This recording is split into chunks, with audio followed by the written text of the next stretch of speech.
Nadiad road પર અકસ્માતની ઘટના થાર અને એસટી બસ વચ્ચે અકસ્માત સર્જાયો। ફૂલ સ્પીડે આવતી થાર સામેથી આવતી એસટી બસમાં ઘૂસી ગઈ। અકસ્માત સર્જાતા એસટી બસ ચાલકે સ્ટીયરિંગ પરથી કાબુ ગુમાવ્યો હતો। કાબુ ગુમાવતા એસટી બસ વૃક્ષ સાથે ભટકાઈ ગઈ હતી તો થાર ચાલકનું ઘટના સ્થળે જ મોત થઈ ગયું છે। એસટી બસમાં સવાર મુસાફરોને નાની મોટી ઈજાઓ પહોંચી છે। આ તમામ ઈજાગ્રસ્તોને કપડવંજ સરકારી હોસ્પિટલમાં ખસેડવામાં આવ્યા। થાર ચાલકની મૃતદેહને પોસ્ટમોર્ટમ માટે ખસેડવામાં આવ્યો છે। સાથે જ આતરસુંબા પોલીસ પણ ઘટના સ્થળે દોડી આવી। અમદાવાદના સાંતેજ ગામમાં સ્કોર્પિયો કારે બાળકીને કચડી દેવાને મામલે ભારે આક્રોશ જોવા મળ્યો છે। 2.5 વર્ષીય બાળકીને કાર ચાલકે કચડી નાખી હતી। ઘટનાના 5 દિવસ બાદ પણ આરોપી પોલીસ પકડથી દૂર છે। કાર્યવાહી મુદ્દે રોષે ભરાયેલા ટોળાએ રોડ બ્લોક કર્યો હતો। મૃતક બાળકીના પરિજનોએ પોલીસ સામે ગંભીર સવાલો ઉઠાવ્યા છે।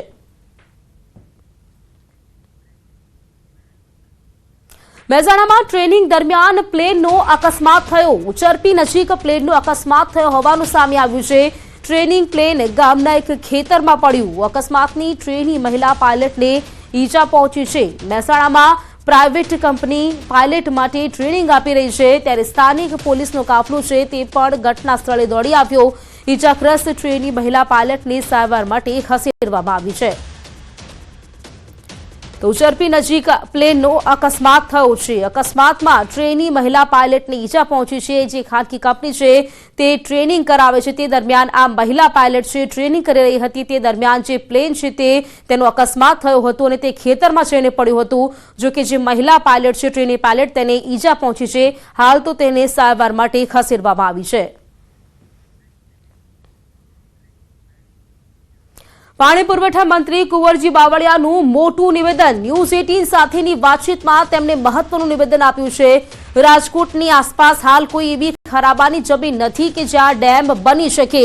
આવતા દિવસોમાં સૌરાષ્ટ્રના લોકોને પીવાના પાણીની સમસ્યાનો સામનો નહીં કરવો પડે।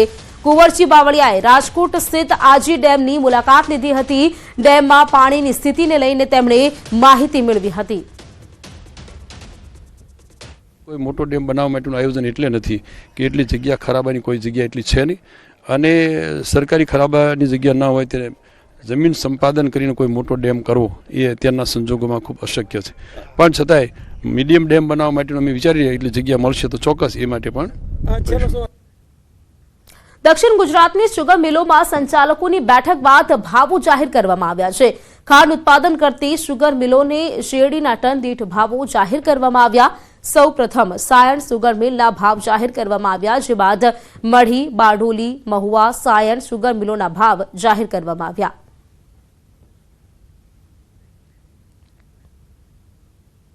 मोंघवारीना समयमां ज्यां गरीब एक समयना अनाज माटे वलखा मारे छे त्यां बेदरकार तंत्रने गरीबना भूखनी कोई कीमत समजाती नथी। गरीबोना हकनुं अनाज सड़ी जाय छे पण पुरवठा विभागना पेटनुं पाणी पण हलतुं नथी। कंईक आवी ज घटना सामे आवी छे वडोदराना करजणमां। करजणना कासमपुर पासे गामे तंत्र द्वारा सीज करायेलो अनाजनो जथ्थो सड़ी गयो छे। लगभग 1000 जेटला लोको आ अनाज 100 दिवस सुधी खाई शके तेटलो जथ्थो बर्बाद थई गयो छे। छेल्ला 5 वर्षथी तंत्रए आ अनाज सील करी नाख्युं छे। सड़ी गयेला अनाजमां जीवड़ा पड़ी गया छे तो सड़ेला अनाजना जथ्थामांथी दुर्गंध आवता स्थानिको परेशान बन्या। परंतु पोलीसे के वहीवटी तंत्रए 5 वर्षथी गरीबोना हकना अनाजनी दरकार पण न लीधी। चोरी करायेलुं अनाज आम ज सड़तुं रहे छे पण पुरवठा विभाग ते केसना निकाल अंगे विचारतुं पण नथी। तेमने शुं पड़ी छे? सरकारे गरीबो माटे करोड़ों रूपियानुं आंधण मूक्युं छे। लोकोने 2 टंकनुं अनाज मळे ते माटे सरकार सतत प्रयास करे छे पण क्यांक मलाई खाऊ अधिकारीओना कारणे मोटी मात्रामां अनाज बर्बाद थई गयुं छे। आ तो एक घटना हशे। राज्यमां आवी तो अनेक घटनाओ बनती हशे। અહીંયાથી અનાજ ગંદકી ને બદબુ બહુ મારે છે એને દૂર કરવામાં આવે અને આ અનાજ ગરીબના પેટમાં ગયું હોત તો ઘણી સારું રહેત। એમાં સરકાર આપણે પોલીસ તંત્ર અને વહીવટી તંત્રની બેદરકારીને લીધે અનાજ અહીંયા સડી ગયેલું છે અને એના જીવડાઓ જંતુઓ ઘરોની માં આવી જાય છે અને ઘરના અનાજ પણ સૂકે છે, ત્યાં પણ આવીને ઉડીને ઘરનું અનાજ પણ બગડે છે. અનાજ સડી ગયેલું છે અને એટલા બધા જીવડા અને દુર્ગંધ મારે છે કે આજુબાજુના ખડકીની અંદર એટલા બધી જીવાત હોંજ પડતા ફરે કે અમારે દરવાજા બંધ કરી દેવા પડે. અમારા ઘરનું અનાજ સડી જાય છે અને આજુબાજુ દવાનો છંટકાવ કરીએ ત્યારે અમારાથી બહાર ન ખોલાય. અહીંયા બહુ જ તકલીફ પડી રહી છે. બધું કિલ્લા અને જીવાત ને બધું 5 વર્ષથી કોઈ જોવા જ નહીં આવતું અહીંયા આગળ અને અમે એટલા બધા હેરાન થઈ ગયા. દુર્ગંધ જ એટલી મારે છે. ખરેખર ગરીબોના મોઢામાં જતું અનાજ આજે અહીં સડી ગયું છે. એટલે મારે તો એવું જ કહેવું છે કે જો આ કોઈના મોઢામાં ગયું હોત તો સારું રહેત. દક્ષિણ ગુજરાતની તમામ શુગર મિલોએ ખેડૂતો સાથે બેઠક યોજી હતી, જેમાં શુગર મિલોએ શેરડીના ટન દીઠ ભાવ જાહેર કર્યા હતા. ગત વર્ષ કરતા તમામ શુગર મિલોએ 30 થી 100 રૂપિયા સુધીનો ભાવ વધારો આપ્યો છે. કેટલાક વર્ષોથી સરકારનો હસ્તક્ષેપ ખાંડ ઉદ્યોગમાં પણ આવી જતા શુગર મિલના સંચાલકોએ 36 રૂપિયા સ્ટોક વેલ્યુ નક્કી કરી હતી. ખેડૂતો અને પશુપાલકો સ્વાભાવિકપણે નારાજ છે કે મારા ઉત્પાદનના વધારે ભાવો એટલા માટે મળવા જોઈએ કે મને મજૂરીના ખર્ચમાં લોડ પડે છે, મને બિયારણના મોંઘું મળે છે, મને દવા અને ખાતર ફર્ટિલાઇઝર એના વધારે જ ભાવો ચૂકવવા પડે છે. એના પ્રમાણમાં જો મને મળતર નહીં મળે તો મારે ખેતી બંધ કરવી પડે આવનારા દિવસોમાં.